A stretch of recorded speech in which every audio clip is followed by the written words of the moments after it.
Today I will be discussing swatching best practices. If you like my videos, please consider subscribing. Swatching can be done for more than just checking gauge.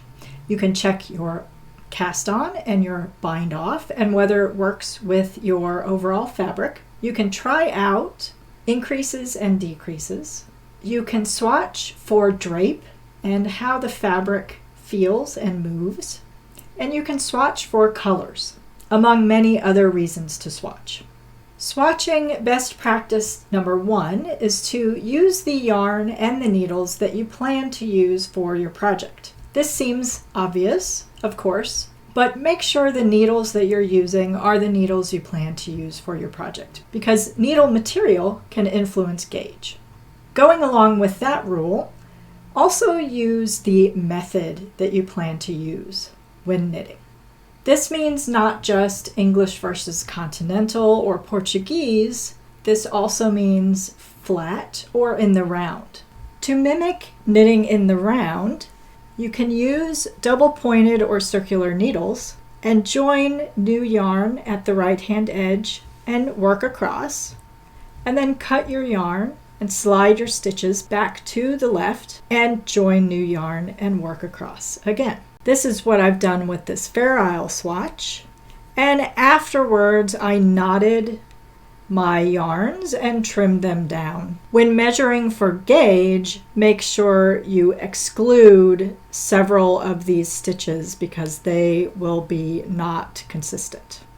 A similar method would be to work across and then loosely strand the yarn across the back and then work across again.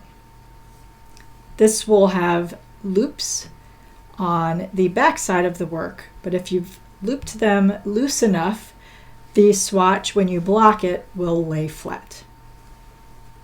The next swatch best practice is to work a swatch that is at least 4 inches by 4 inches, preferably much larger. I would aim for 6 inches by 6 inches. Keep in mind, when you're measuring for gauge, the larger the sample size, the better. This allows you to get a more accurate gauge measurement.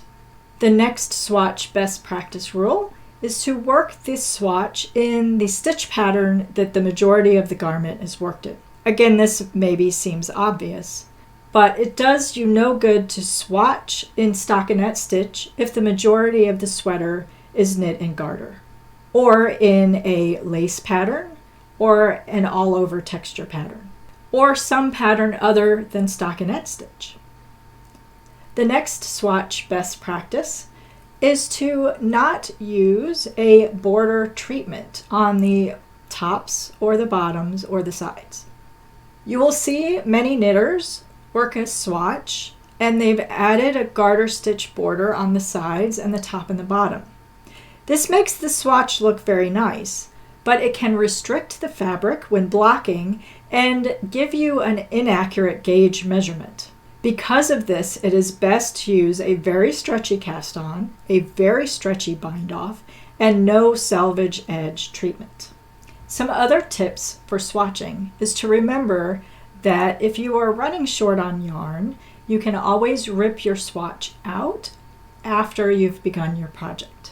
Once the swatch has told you everything it needs to tell you, and you've recorded all of that information, then you don't necessarily need to keep the swatch. Another tip is to make sure you measure your gauge of the swatch before you block and record it, and then block and measure the gauge after you've blocked. This will give you what's called a raw gauge, and is what you can compare your knitting to while you are working your garment. If you know your post-blocked gauge is correct and you're knitting on your garment and you're matching your raw gauge, then you can be confident that when the garment is blocked, it will match your finished gauge that your swatch showed. Don't be afraid to swatch. Work several swatches if you need to end up with a fabric that you love. I hope these swatching best practice tips are helpful. Our main goal with swatching is to gather accurate information so that we can produce a garment that we love. I hope this was helpful. Don't forget to like and subscribe, and thank you so much for watching.